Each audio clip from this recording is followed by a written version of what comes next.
வணக்கம். மென்மை ட்ரஸ்டின் அன்னதர்மசாலை 1200 பாட்டி தாத்தாங்களுக்கு தினமும் அன்னதானம் அவங்க வீடு தேடி கொண்டு போய் கொடுக்குறோம் ஜவாது மலையில்.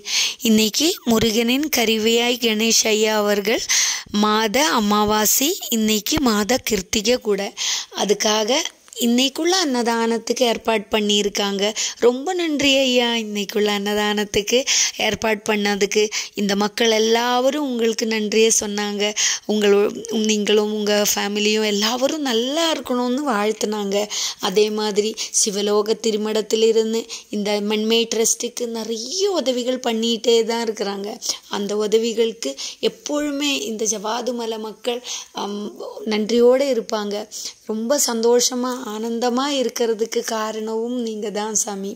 அதே மாதிரி நம்மளோட வாழ்க்கையில் ஒரு கட்டம் எப்பொழுதுமே கோபத்தினால நம்ம கீழே போயிட்டே இருக்கும். ஏன்னா அந்த கோபம் நம்மளோட வாழ்க்கைக்கு எதிரியாக நிற்கும். எந்த டைம்லேயும் எப்போ கோபம் வரும்னு சொல்லவே முடியாது. ஆனால் அந்த கோபம் வரும்போது அந்த கோபத்தை நம்ம இக்னோர் பண்ணிட்டு போயிட்டே இருந்தீங்கன்னா நம்ம நிறைய காரியங்கள் சாதிக்க முடியும். நிறைய இடங்களில் நமக்கு வருத்தமும் வேதனையும் வலியும் கொடுக்கறதுக்கு காரணமே அந்த கோபம்தான். இது என்னோட அனுபவம்தான். அனுபவமே குருன்னு சொல்லுவாங்க இல்லையா? எல்லாருடைய வாழ்க்கையில் அந்த மாதிரி ஒரு அனுபவம் இருக்கும். யோசிச்சு பாருங்க, கோபத்தினால நம்ம எவ்வளோ விஷயங்கள் இறக்குறாங்க அப்படின்னு.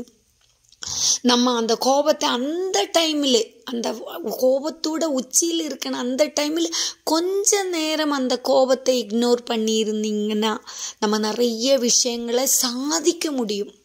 அதனால கோபத்தை இக்னோர் பண்ணிடுங்க. நன்றி, வணக்கம்.